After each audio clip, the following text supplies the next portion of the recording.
नमस्कार, जय हिंद दोस्तों। आज हम लोग पढ़ने वाले हैं मूल अधिकार, फंडामेंटल राइट्स। आज हम लोग जानेंगे मूल अधिकार हैं क्या, मूल अधिकार आया कहाँ से, मूल अधिकार से हमको क्या लाभ है, हमारे देश को क्या घाटा है। आइए हम लोग देखते हैं मूल अधिकार है क्या वास्तव में। मूल अधिकार जिसे फंडामेंटल राइट्स कहते हैं। मूल अधिकार वास्तव में मूल अधिकार है क्या। मूल अधिकार ऐसा अधिकार जो किसी व्यक्ति के जीवन जीने के लिए बहुत आवश्यक हो, अनिवार्य हो, और वो अधिकार उस देश के संविधान के द्वारा उस देश के नागरिकों को उपहार स्वरूप प्रदान किए गए हों, जिसमें राज्य या सरकार या वहाँ की राजा भी कोई हस्तक्षेप ना कर पाए। दैट इज़ कॉल्ड मूल अधिकार, फंडामेंटल राइट्स। मूल अधिकार हैं क्या, हम लोग समझ गए। मूल अधिकारों का वर्णन किस में है? और इंडियन कॉन्स्टिट्यूशन में the fundamental rights which are the compulsory for a persons to life to survive his life. मूल अधिकारों का वर्णन किस में है? आर्टिकल 12 से 35 के बीच में। आर्टिकल 12 से 35 के बीच में मूल अधिकारों का वर्णन है। मूल अधिकार वास्तव में भारत के संविधान के भाग 3 में वर्णित हैं। मूल अधिकार वास्तव में हैं क्या? मूल अधिकार जिसे भारत का मैग्ना कार्टा कहा जाता है, ये ऐसे अधिकार हैं, इसे भारत का मैग्ना कार्टा कहा जाता है। मैग्ना कार्टा वास्तव में है क्या? ब्रिटेन में कुछ समय ब्रिटेन में वहाँ के मज़दूरों को कुछ अधिकार प्रदान किए गए थे। ठीक है, वहाँ के मज़दूरों को कुछ अधिकार प्रदान किए गए थे, जिसका नाम उन्होंने क्या दिया था? Magna carta. सेम दैट्स अधिकार ही हैं, यहाँ पे हम लोग को मूल अधिकार ही हैं, इसीलिए इसे हम लोग कहते हैं भारत का मैग्ना कार्टा। बार बार ये क्वेश्चन पूछा जाता है एग्ज़ाम वगैरह में। एक और चीज़ हमसे पूछते हैं कि मूल अधिकार लिया कहाँ गया से है। मूल लिया कहाँ से है? लिया गया है ये यूएसए से। मूल अधिकार कहाँ से लिया गया है? यूएसए से लिया गया है। मूल अधिकार का संरक्षक पूछा जाता है। मूल अधिकार का संरक्षक हमेशा बार बार क्वेश्चन पूछा जाता है कि मूल अधिकार का संरक्षक कौन है? तो एचसी और एससी, हाई कोर्ट और सुप्रीम कोर्ट मूल अधिकारों का संरक्षक है। ये सब चीज़ें हम पहले ही डिस्कस कर देते हैं। ये सब चीज़ें बार बार क्वेश्चन में पूछी जाती है। छोटे एग्जामों में पूछा जाता है कि मूल अधिकारों का वर्णन किस भाग में है, तो भाग 3 में है। मूल अधिकार कहाँ से कहाँ तक है? आर्टिकल 12 से लेकर आर्टिकल 35 तक है। मूल अधिकारों को भारत का मैग्ना कार्टा किसे कहते हैं? मूल अधिकारों को कहते हैं। यूएसए से ये लिया गया है। संरक्षक कौन है? इसके हाई कोर्ट और सुप्रीम कोर्ट है। एक चीज़ और पूछा जाता है कि मूल अधिकार ये वास्तव में वाद योग्य हैं या नहीं हैं, तो हम लोग इसे जानेंगे। ये क्या हैं? मूल अधिकार वाद योग्य हैं। वाद योग्य मतलब न्यायालय में इनके खिलाफ क्या हो सकता है, वो सुनवाई किया जा सकता है, न्यायालय इन पे विचार अमल कर सकती है। वाद योग्य हैं। मूल अधिकारों का निलंबन पूछा जाता है। मूल अधिकारों का निलंबन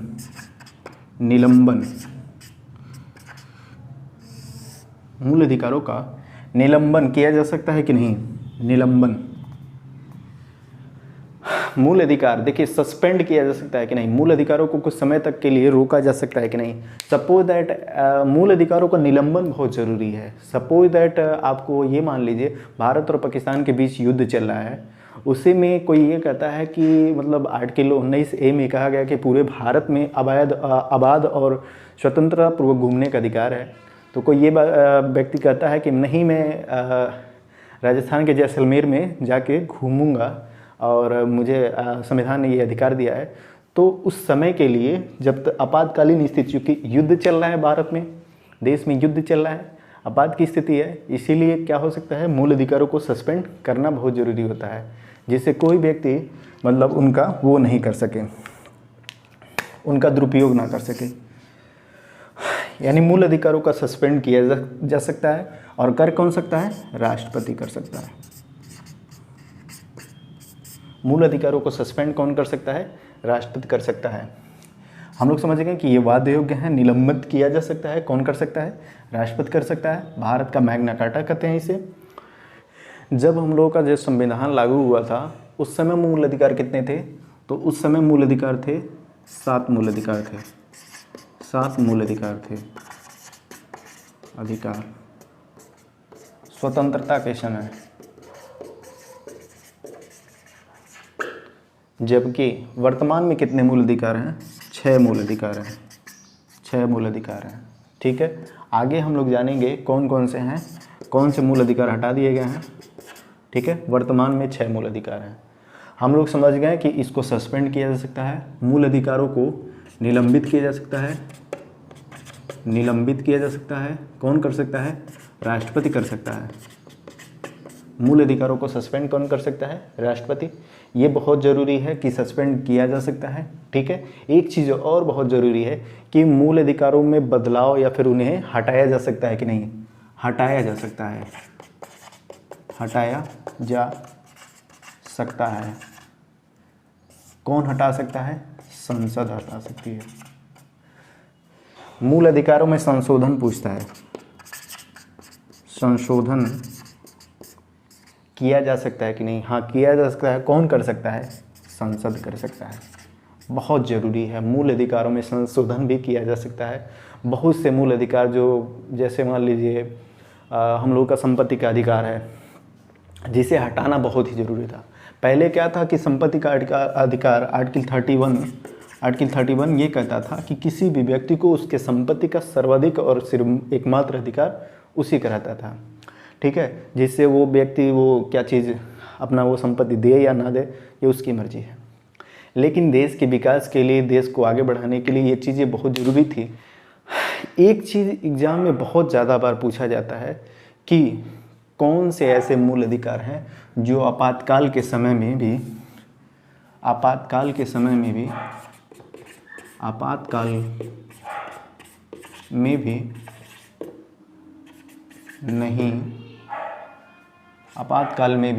नहीं हटते। आर्टिकल 20 और 21 आपातकाल स्थिति में भी आपके पास ही रहते हैं, यानी आपके प्राण एवं दैहिक स्वतंत्रता का अधिकार स्वयं आप ही का है, उस पर कोई किसी प्रकार का हस्तक्षेप नहीं कर सकता। सपोज दैट इमरजेंसी लगा है, इमरजेंसी में कोई व्यक्ति ये कहता है, मतलब कोई घूमने जाता है, तो सरकार ये कह सकती है कि नहीं, आपातकालीन स्थितियों में मूल अधिकारों को सस्पेंड किया जा सकता है, अपने आप सस्पेंड हो जाते हैं। तो आपातकालीन स्थिति में कोई व्यक्ति घूमने गया और घूमने जाते ही मतलब सेना ने उसे गोली मार दिया, बोलती नहीं तुम्हारे मूल अधिकार इस समय सस्पेंडेड है। तो व्यक्ति ये कह सकता है कि नहीं, देखिए हमारे आर्टिकल 20 और 21 ये कहता है कि हमारे प्राण एवं दैहिक स्वतंत्रता का अधिकार हमें प्राप्त है, यानी हमारे प्राण एवं दैहिक स्वतंत्रता से कोई हमें वंचित नहीं कर सकता, हमें कभी कोई मार नहीं सकता। ठीक है, इतना हम लोग समझे। अब हम लोग मूल अधिकारों को विस्तार से समझेंगे कि मूल अधिकार विस्तार से वास्तव में है क्या। देखिए मूल अधिकार हम लोग आर्टिकल 12 से 35 देखेंगे। मूल अधिकार, देखिए वास्तव में मूल अधिकारों की ज़रूरत पड़ी कहाँ से। मूल अधिकार लोगों को, व्यक्तियों को, नागरिकों को कुछ विशेष अधिकार दे दिए गए हैं। जैसे मान लीजिए इस समय के जो नेता वगैरह हैं, पॉलिटिशियंस हैं, देखिए बड़ी खुशनसीब थे हम लोग कि हम लोग का जो फंडामेंटल राइट्स हैं, जो हम लोग का जो कॉन्स्टिट्यूशन है, वो बनाया किसने, वो क्रांतिकारियों ने बनाया, वो देश के नेताओं ने बनाया। क्योंकि वो लोग देश के मतलब विषम परिस्थितियों से गुजरे थे, देश को देखे थे, किस हालात से हम लोग आज़ादी पाए थे, किस हालात से मतलब लड़के हम लोगों ने वो संघर्ष करके वो पाया। तो इन्होंने क्या किया, लोगों को मतलब विशेष कुछ सुविधाएं प्रदान कर दी, लोगों को कुछ विशेष सुविधाएं दे दी, जिससे क्या हुआ कि लोग आज़ादी के बाद आज़ादी को वास्तव में महसूस कर सकें क्या आज़ादी है। इस समय के अगर राजनेता रहे होते तो वो लोग, पॉलिटिशियन अगर रहे होते तो वो लोग क्या करते, नागरिकों को मतलब हर तरह से एक गुलाम ही रख देते। लेकिन उन्होंने क्या कहा कि एक मैग्ना कार्टा दे दिया, एक मतलब पत्र दे दिया, जिसमें कहा कि ये चीज़ें आप उसका उल्लंघन नहीं कर सकते। ठीक है, तो वही हम लोग देखेंगे आर्टिकल 12 क्या कहता है। आर्टिकल नंबर 12, आर्टिकल 12, आर्टिकल 12 क्या कहता है। आर्टिकल 12 में ये डिफिनीशन दी गई है, डिफिनीशन ऑफ स्टेट, राज्य की परिभाषा, राज्य की परिभाषा। देखिए आगे के जो चैप्टर होंगे, आगे के जो आर्टिकल होंगे, आर्टिकल 12 से 35, हम हर जगह राज्य शब्द सुनेंगे। राज्य का मतलब कोई स्टेट नहीं है, राज्य का मतलब एक संप्रभु कंट्री है। ठीक है, राज्य का मतलब एक मतलब वो जो अधिकार क्षेत्र में बताएगा कि कौन कौन से नियम कौन बना रहा है। जैसे राज्य की परिभाषा दी गई है, भारत सरकार एवं सांसद, जैसे सेंट्रल गवर्नमेंट, 4 लोग इसमें दिए गए हैं, सेंट्रल गवर्नमेंट और प्लस एमपी वगैरह, स्टेट गवर्नमेंट प्लस एमएलएज वगैरह। ठीक है, लोकल अथॉरिटी, अदर अथॉरिटी। देखिए लोकल अथॉरिटी, सेंट्रल गवर्नमेंट वगैरह तो हम लोग समझ रहे हैं। लोकल अथॉरिटी स्थानीय प्राधिकारी कौन है, जैसे मान लीजिए बिजली विभाग हो गया, विद्युत विभाग, सिंचाई विभाग, राजस्व विभाग, गन्ना विकास विभाग, ये सब क्या करते हैं, अपना मतलब नियम बना सकते हैं कि मतलब अगर कोई बिजली चोरी करता है तो उसके खिलाफ हम लोग ये करेंगे वो करेंगे, कोई पानी खोलता है तो इसके खिलाफ ये करेंगे वो करेंगे, ऐसी चीज़ें हैं। ठीक है, नियम हम लोग बना सकते हैं, लोकल अथॉरिटी नियम बना सकती है जिसका पालन करना होता है। ठीक है, दैट हम लोग समझ गए। आर्टिकल 12 में बता दिया है कि ये लोग कौन कौन से आएंगे राज्य के अंदर, राज्य के दायरे में। नेक्स्ट में आता है आर्टिकल 13। आर्टिकल 13 बहुत ही इंपॉर्टेंट आर्टिकल है, न्यायिक पुनर्विलोपन का अधिकार, न्यायिक पुनर्विलोपन का अधिकार।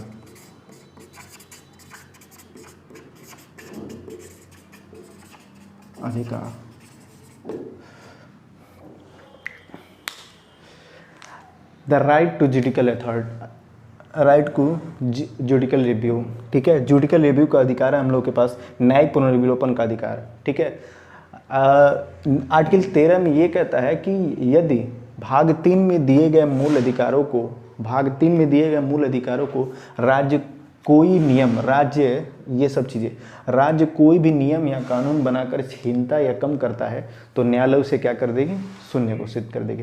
देखिए जुडिकल रिव्यू में क्या होता है, न्यायालय को ये अधिकार है कि वो देखेगा, किसी भी मतलब कानून को रिव्यू करेगा, रिव्यू का अधिकार होगा,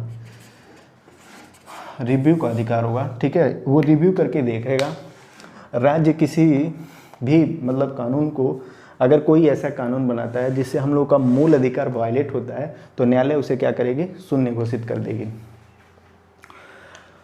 आर्टिकल 13 में एक चीज़ और आती है, इसमें क्या होता है कि 26 जनवरी 1950 को हम लोग का संविधान लागू होता है। ठीक है, तो ये बताता है कि 26 जनवरी 1950 से पहले के कानून भी मान्य होंगे, बाद के कानून भी मान्य होंगे, बाद के कानून भी मान्य होंगे, लेकिन इसका शर्त है कि हम लोग का जो फंडामेंटल राइट्स है उसका वायलेशन नहीं होना चाहिए, फंडामेंटल राइट्स का वायलेशन नहीं होना चाहिए। ठीक है, अगर कोई वायलेशन होता है तो न्यायालय उसे क्या करेगी, शून्य घोषित कर देगी। ठीक है, आर्टिकल 13 हम लोग समझ गए। अब हम लोग देखेंगे आर्टिकल 14 से 18। आर्टिकल 14 से 18 में क्या है, आर्टिकल 14 से 18, आर्टिकल 14 से 18 में क्या है, राइट टू इक्वलिटी, समानता का अधिकार, समानता का अधिकार। देखिए आर्टिकल 14 से 18 में क्या है, समानता का अधिकार है, यानी कानून के समक्ष सभी लोग समान हैं। ठीक है, 14 से 18 में ये कहता है। अभी हम लोग इसके बारे में विस्तार से देखेंगे। पहले हम लोग देख लेते हैं कौन कौन सी आर्टिकल कैसे हैं। आर्टिकल 19 से 22 स्वतंत्रता का अधिकार है, राइट टू फ्रीडम, स्वतंत्रता का अधिकार। ठीक है, 19 से 22 में क्या है, स्वतंत्रता का अधिकार। 23 से 24 में क्या है, आर्टिकल 23 से 24 में क्या है, शोषण के विरुद्ध अधिकार, विरुद्ध अधिकार। 23 से 24 में क्या है, शोषण के विरुद्ध अधिकार। 25 से 28 में क्या है, आर्टिकल 25 से 28 में क्या है,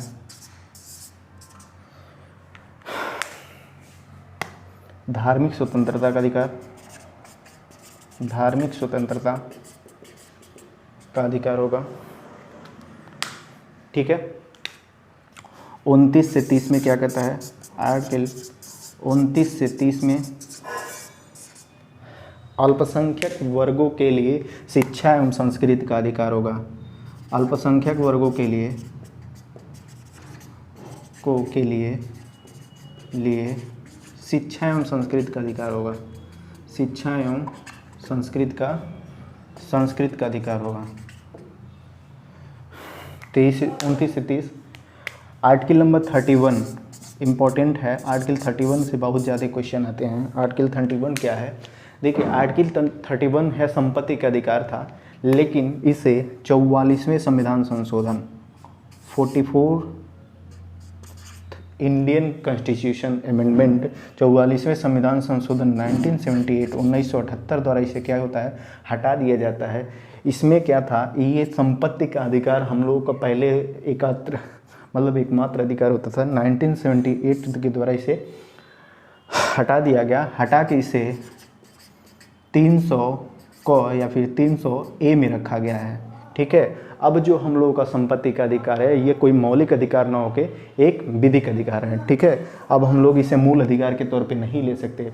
देखिए 300 को आर्टिकल हटाने से, 31 को हटाने से मतलब उद्देश्य क्या था, सपोज दैट क्या होता है कि अगर मान लीजिए कोई ऐसा व्यक्ति है जिसका मकान राज्य सरकार के किसी नए प्रोजेक्ट के दायरे में आ जाता है, जैसे सपोज दैट कोई बहुत बड़ा डैम बनाना है। ठीक है, डैम के किनारे मतलब कुछ घर हैं। ठीक है, घर को हटाना बहुत ज़रूरी है। तो उस डैम्स के किनारे के जो लोग बसे हैं वो कहते हैं नहीं, हमारा आर्टिकल 31 हमको अधिकार देता है कि हम हटेंगे नहीं खाली करेंगे, हम यहीं रहेंगे। तो अभी इसे हटाना ज़रूरी हो गया था, इसलिए इसको हटाया गया। अब क्या है, अब कोई ये नहीं कर सकता कि हम नहीं हटेंगे। राज्य सरकार उसके लिए या फिर केंद्र सरकार उसके लिए मुआवजा देगी और आपको हटना पड़ेगा। ठीक है, ये समझ गए हम लोग। 300 को में रखा गया है आर्टिकल 31। और नेक्स्ट में आता है आर्टिकल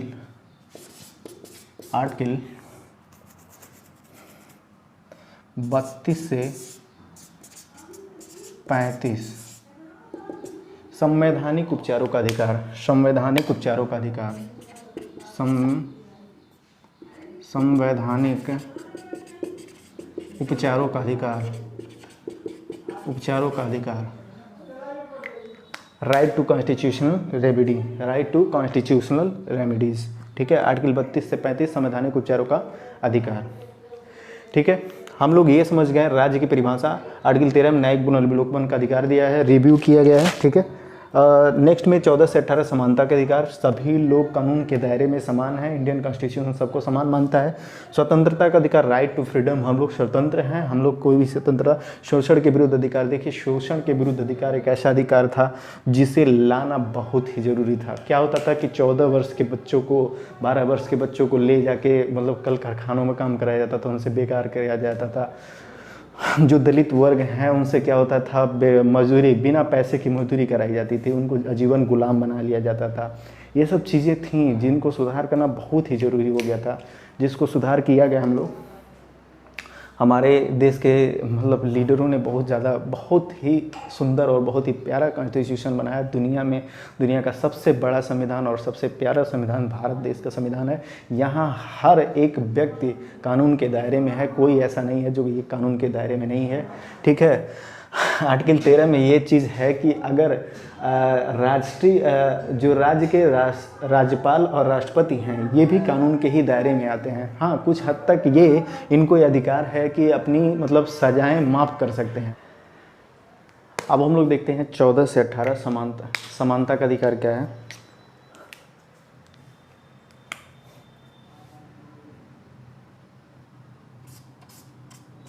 आर्टिकल 14 से 18 समानता का अधिकार। 14 से 18 समानता का अधिकार क्या है? Right to equality. ठीक है, देखते हैं हम लोग आर्टिकल 14 क्या है। देखिए आर्टिकल 14 कहता है, आर्टिकल 14 कहता है कि राज्य किसी भी व्यक्ति को विधि के समक्ष समता एवं विधियों के समान संरक्षण से वंचित नहीं करेगा। देखिए विधि के समक्ष समता बहुत ही अच्छी बात है। यहाँ पे विधि के समक्ष समता एवं विधियों के समान संरक्षण, विधियों के समान संरक्षण। देखिए राज्य किसी भी व्यक्ति को विधि के समक्ष समता एवं विधियों के समान संरक्षण से वंचित नहीं करेगा। विधि के समक्ष समता कहाँ से लिया गया है? ब्रिटेन से। विधियों के समान संरक्षण कहाँ से लिया गया है? अमेरिका से।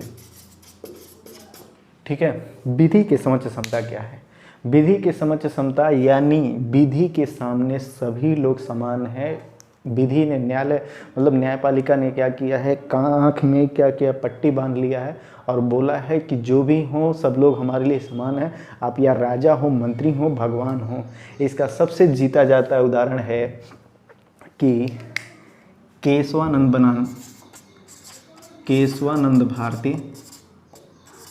भारती वर्सेस केरल राज्य। आप लोगों ने सुना होगा केशवानंद भारती बनाम केरल राज्य। समानता के अधिकार में सबसे बड़ा एग्जाम्पल यही है। केशवानंद क्या थे? केरल के एडनीर मठ के मठाधीश थे। ठीक है, केरल के एडनीर मठ के मठाधीश थे जो शंकराचार्य जी का मठ था। स्वयं शंकराचार्य भगवान का मठ था और ये शंकराचार्य भगवान के ही वंशज माने जाते थे, अनुयायी उनके मठाधीश थे। तो यही क्या हुए, इनके संपत्ति थी। तो संपत्ति जो मठ थे इनके मठ की संपत्ति बहुत ज़्यादा थी। तो वहाँ के राज्य सरकार ने क्या किया कि बोला कि आपकी जो संपत्ति है बहुत ज़्यादा है, हम इसको कम करके बाकी जो संपत्ति है उसको गरीबों में बांटते हैं। तो ये क्या हुए, शंकराचार्य चले गए कहाँ पे? सर्वोच्च न्यायालय तक पहुंच गए।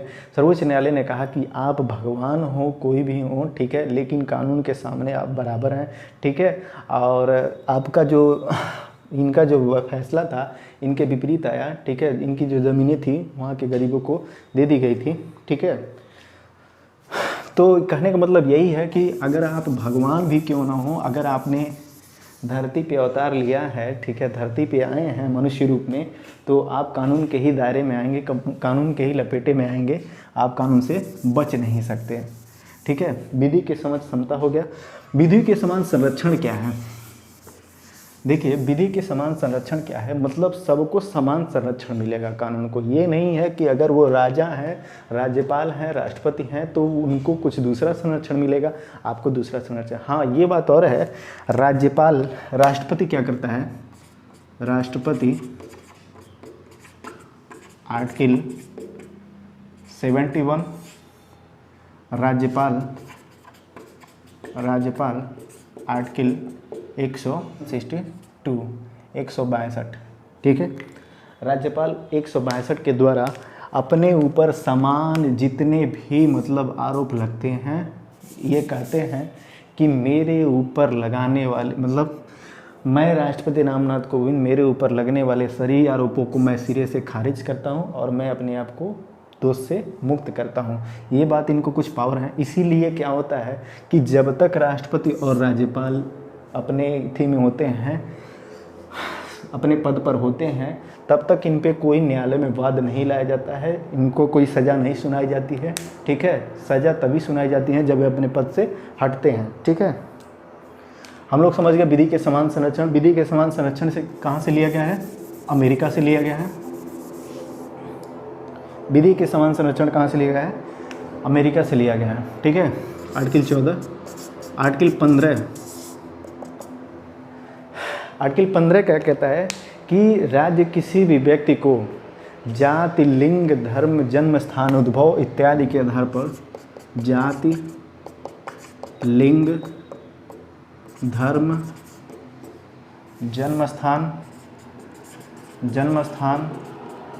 उद्भव इत्यादि के आधार पर कोई भी विभेद नहीं करेगा। राज्य जाति, लिंग, धर्म, जन्म स्थान, उद्भव इत्यादि के आधार पर कोई भी विभेद नहीं करेगा। लेकिन यहीं पे 15 के 3 में क्या कहता है? आर्टिकल 15 के 3 में कहता है कि राज्य महिलाओं एवं बच्चों के लिए, महिलाओं एवं बच्चों के लिए विशेष व्यवस्था कर सकेगा, विशेष व्यवस्था कर सकेगा। ठीक है, 15 के 4 में कहता है, 15 के 4 में कहता है SC ST के लिए विशेष व्यवस्था कर सकेगा, SC ST के लिए विशेष व्यवस्था कर सकेगा।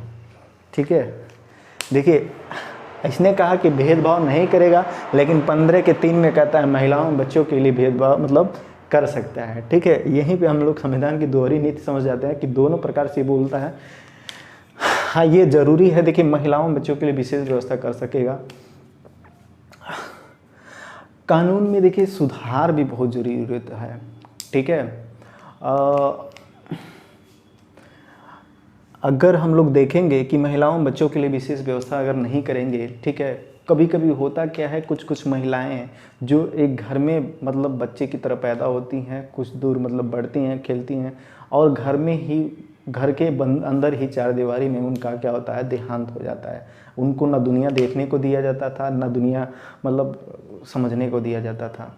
ठीक है, तो इसको देखते हुए राज्य सरकार ने मतलब अपने देश ने क्या किया, महिलाओं को भी प्रोत्साहित किया कि उनको थोड़ा सा आरक्षण दिया जाएगा। हाँ ठीक है, तुमको पढ़ने का मौका नहीं मिला, हम तुमको चलो आरक्षण देते हैं, तुमको भी बराबरी में हम लोग लाएंगे, तुम भी अपनी ज़िंदगी जियोगी। क्योंकि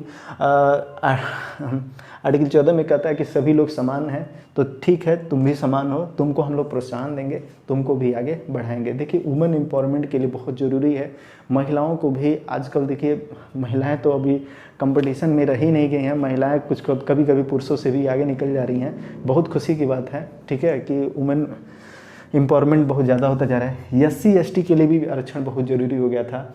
SC ST में क्या था कि मतलब निम्न जाति के लोगों को स्कूलों में प्रवेश करने नहीं दिया जाता था, निम्न जाति के लोगों से हाथ से मैला उठवाया जाता था, निम्न जाति के लोगों को मतलब बेगार करवाया जाता। ये सब चीज़ें थीं, बहुत ही कुरीतियाँ थीं, जिनको मतलब जिनका संरक्षण करने के लिए सरकार को ये सब मजबूरी में करना पड़ा। ठीक है, नेक्स्ट आर्टिकल है आर्टिकल 16। आर्टिकल 16 क्या है? आर्टिकल 16 क्या है? लोक नियोजन एवं नियुक्तियों के मामले में, लोक नियोजन एवं नियुक्तियों के मामले में, लोक नियोजन एवं नियुक्ति के मामले में, नियुक्ति के मामले में देखिए, लोक नियोजन एवं नियुक्तियों के मामले में राज्य किसी भी व्यक्ति को जाति, लिंग, धर्म, जन्म स्थान, उद्भव इत्यादि के आधार पर कोई विभेद नहीं करेगा। आर्टिकल 16 कहता है कि आप किसी भी जाति के हों, समान रहेंगे। लेकिन यहीं पे आर्टिकल 16 के 4 में कहता है कि SC ST के लिए विशेष व्यवस्था कर सकेगा। SC ST के लिए विशेष व्यवस्था करेगा, यानी आरक्षण देगा। ठीक है, तो लोक नियोजन एवं नियुक्तियों के मामले में राज्य किसी भी व्यक्ति को जाति, लिंग, धर्म, जन्म स्थान, उद्भव इत्यादि के आधार पर कोई भी भेद नहीं करेगा। लेकिन 16 के 4 में कहता है कि SC ST के लिए विशेष व्यवस्था कर सकेगा। आर्टिकल 17 में क्या कहता है? आर्टिकल 17 में कहता है, article 17 article 17 of the Indian Constitution is described that the Abolition of untouchability. Abolition of untouchability is prohibited. Any types of untouchability is behavior is just like treated as just like a criminal offense. ठीक है, अस्पृश्यता का अंत किया जाता है. Abolition of untouchability, अस्पृश्यता का अंत, अस्पृश्यता का अंत बहुत ही ज़रूरी था. ठीक है, अस्पृश्यता का अंत. देखिए पहले क्या था, अस्पृश्यता किया जाता था, मतलब छुआछूत किया जाता था कि कोई भी कुएं पे पानी भर देता था तो उस कुएं को पहले धुलवाया जाता था. ठीक है, कुएं को पहले वो किया जाता, साफ कराया जाता था, उसके बाद से मतलब पानी भरा जाता था. पहले दरवाजे पे अगर कोई आ जाता था तो दरवाजे को पहले उसको साफ़ कराया जाता था, फिर वो मतलब घर में प्रवेश करते थे. ये सब चीज़ें बहुत ही ज़्यादा फैल गई थी हमारे देश में उन दिनों. कब? जब देश आज़ाद हुआ था. ठीक है, तो बड़े महान थे हम लोगों के संविधान निर्माता जिन्होंने ये सब चीज़ें, ये सब कुरीतियों को दूर किया. क्यों? भारत को एक आदर्श देश बनाने के लिए, भारत को एक आदर्श राज्य बनाने के लिए. हाँ भाई, वैसे भी भारत देश की संस्कृति बहुत ही महान संस्कृति मानी जाती थी, लेकिन कुछ कुरीतियाँ थीं, कुछ कुरीतियाँ वास्तव में विद्यमान थीं जो देश को वास्तव में उस समय पीछे कर रही थी. हाँ ठीक है, हम लोग सभी सभ्यताओं से ऊंची सभ्यता वाले थे, लेकिन एक बात याद रखनी होगी आपको, एक बात जाननी चाहिए. केरल में एक वो वसूला जाता था 1800 के आसपास की बातें हैं. केरल में पहले त्रावणकोर राज्य के नाम से जाना जाता था, उसको त्रावणकोर रियासत कहते थे. त्रावणकोर में होता क्या था, मूला कर्म वसूला जाता था. मूला कर्म, मूला कर्म, मूला कर्म, मूला कर्म वसूला जाता था. क्या था ये मूला कर्म? देखिए, इसको ईस्टर्न टैक्स बोलते थे, ईस्टर्न टैक्स. ठीक है, पहले ये माध्यमिक शिक्षाओं में थी, लेकिन क्या हुआ, इससे मतलब सरकार ने बोला कि ये हमारे संस्कृति को मतलब पीछे ढकेले है, संस्कृति के अवगुणों को बता रही है. हाँ ठीक है, हमारी संस्कृति वास्तव में बहुत महान संस्कृति थी, लेकिन कुछ कुरीतियाँ होती हैं जिन्हें हमें एक्सेप्ट करना पड़ता है. त्रावणकोर के रियासत के ये एक नियम था कि मतलब जो SC ST जो निम्न वर्ग की महिलाएं थीं, निम्न वर्गीय महिलाओं को अपने स्तन ढकने का अधिकार नहीं था. अगर कोई स्तन ढकता था तो उसके लिए उसको टैक्स देना पड़ता था.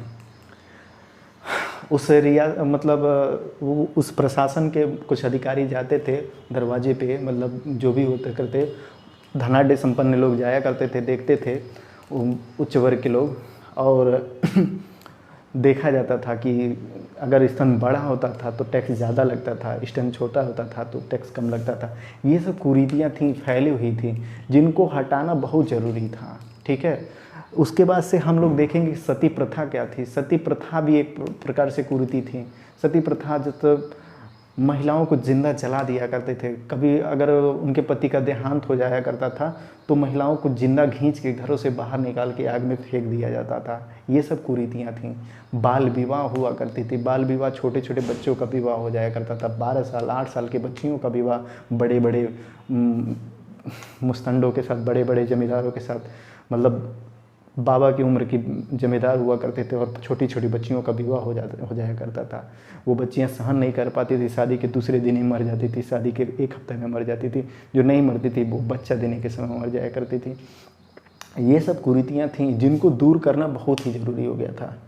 ठीक है, बहुत खुशनसीब है हम लोग के जो संविधान निर्माता थे, वो लोग एक देश के क्रांतिकारी थे जिन्होंने इन सब कुरीतियों को नाश किया, इन सब कुरीतियों को दूर किया, और हम लोगों के लिए एक आइडियल संविधान का निर्माण किया. बहुत ही खुशनसीब हम लोग. अस्पृश्यता का अंत किया जाता है, एबोलिशन ऑफ अनटचेबिलिटी. ठीक है, छुआछूत के आधार पर किया गया कोई भी अपराध, कोई भी व्यवहार अपराध माना जाएगा. ठीक है, आर्टिकल 17 हो गया. आर्टिकल 18 क्या कहता है? आर्टिकल 18 क्या कहता है? Abolition of title. Abolition of title. देखिए, एबोलिशन ऑफ टाइटल, उपाधियों का अंत किया जाता है. उपाधि का अंत किया जाता है. उपाधि का अंत किया जाता है. पहले क्या थी? पहले उपाधियाँ चलती थी. पहले लोग क्या करते थे? एक दूसरे को उपाधि दे देते थे. जैसे कोई व्यक्ति है, मतलब कोई राजा है, वो दूसरे को भी राजा का उपाधि दे देता है। जैसे इसका एग्जाम्पल था राजा रवि वर्मा। राजा रवि वर्मा त्रावणकोर की रियासत के वे थे, राजा थे राजा रवि वर्मा। ये मतलब छोटे वर्ग के व्यक्ति थे, लेकिन वहाँ के राजा ने ये उनको चित्रकारी पे खुश होकर इनको राजा की उपाधि दे दिए थे, जिससे लोग क्या थे, उनको भी राजा समझते थे, लेकिन इन्हें भी राजा के तौर पे ट्रीट करते थे। ये सब उपाधियाँ चलती थी, जिससे क्या होता था, प्रशासन में लोगों ने देखा कि प्रशासन में क्या होगा, हम लोग को बहुत तकलीफ होगी, प्रशासन चल नहीं पाएगा अगर एक ही राज्य में 2-2 राजा होंगे। पहले केसर हिंदी, तोता हिंदी, ठीक है, राष्ट्रपिता, राष्ट्रभक्त, इस आदि सबकी उपाधि दी जाती थी, ठीक है, जिससे क्या होता था, दिक्कतें होती थी। तो इसमें उपाधियों का अंत किया जाता है एबोलिशन ऑफ टाइटल। 2 प्रकार की उपाधियाँ छोड़ी जाती हैं, सेना और विद्या की। सेना और विद्या की उपाधियाँ छोड़ी जाती हैं। सेना में कौन कौन सी, विद्या में देखिए, विद्या में कौन कौन सी, विद्या में पद्म श्री, पद्म भूषण, पद्म विभूषण और भारत रत्न, ठीक है, भारत रत्न हो गया, पद्म श्री, पद्म भूषण और पद्म विभूषण, ठीक है। नेक्स्ट में होता है विद्या के बाद से सेना की आती हैं। सेना की कौन सी उपाधियाँ होती हैं, सेना में उपाधियाँ होती हैं, जैसे किसी को वीरता चक्र, परमवीर चक्र, शौरवीर चक्र, ठीक है, सेना की उपाधियाँ दे दी जाती हैं। वीर चक्र, परमवीर चक्र इत्यादि उपाधियाँ दी जाती थी, ठीक है। भारत रत्न समझ गए हम लोग, भारत रत्न ये दिया गया। भारत रत्न प्राप्तकर्ता पूछता है कि भारत रत्न प्राप्तकर्ता कौन कौन थे। 3 भारत रत्न प्राप्तकर्ता थे। पहले एस राधा कृष्णन,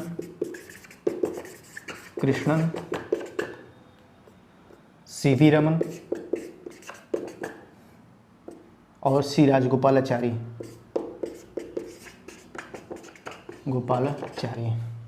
तीन लोग भारत रत्न प्राप्तकर्ता पूछे जाते हैं। पहला, दूसरा और तीसरा बहुत इंपॉर्टेंट है। ये पूछा जाता है कि प्रथम भारत रत्न प्राप्तकर्ता कौन थे, तो इसके मतलब पहले एस राधा कृष्णन, दूसरा CV रमन और तीसरा राजगोपालाचारी। इसको याद करने की ट्रिक है, राधा रमन हरि गोपाल बोलो। पहला राधा कृष्णन, दूसरा CV रमन, तीसरा गोपालचारी, ठीक है। हम लोग समझ गए। हम लोगों ने देखा right to equality, article 14 to 18, 14 से 18 हम लोग समझ गए। 14 से 18 समानता का अधिकार। आर्टिकल 14 में कहता है विधि के समझ क्षमता, जो ब्रिटेन से लिया गया है। 14 में विधियों के समान संरक्षण, जो अमेरिका से लिया गया है। 15 में कहता है राज्य किसी भी व्यक्ति को जाति, लिंग, धर्म, जन्म स्थान, उद्भव इत्यादि के आधार पर कोई भी भेद नहीं करेगा। 15 के 3 में कहता है कि राज्य महिलाओं एवं बच्चों के लिए विशेष व्यवस्था कर सकेगा। 15 के 4 में कहता है कि SC/ST के लिए विशेष व्यवस्था कर सकेगा। आर्टिकल 16 में कहता है कि लोक नियोजन एवं नियुक्तियों के मामले में विशेष व्यवस्था करेगा। लोक नियोजन एवं नियुक्तियों के मामले में राज्य किसी भी व्यक्ति को जाति, लिंग, धर्म, जन्म स्थान, उद्भव इत्यादि के आधार पर कोई भी भेद नहीं करेगा। 16 के 4 में कहता है SC/ST के लिए विशेष प्रावधान है। आर्टिकल 17 में कहता है अपरिच्छेदता का अंत, एबोलिशन ऑफ अनटचेबिलिटी। नेक्स्ट में आर्टिकल 18 में कहता है एबोलिशन ऑफ टाइटल, उपाधियों का अंत, ठीक है। उपाधियाँ 2 प्रकार की छोड़ी गई हैं, सेना और विद्या की। विद्या में जैसे पद्मश्री, पद्म भूषण, पद्म विभूषण और भारत रत्न, ठीक है।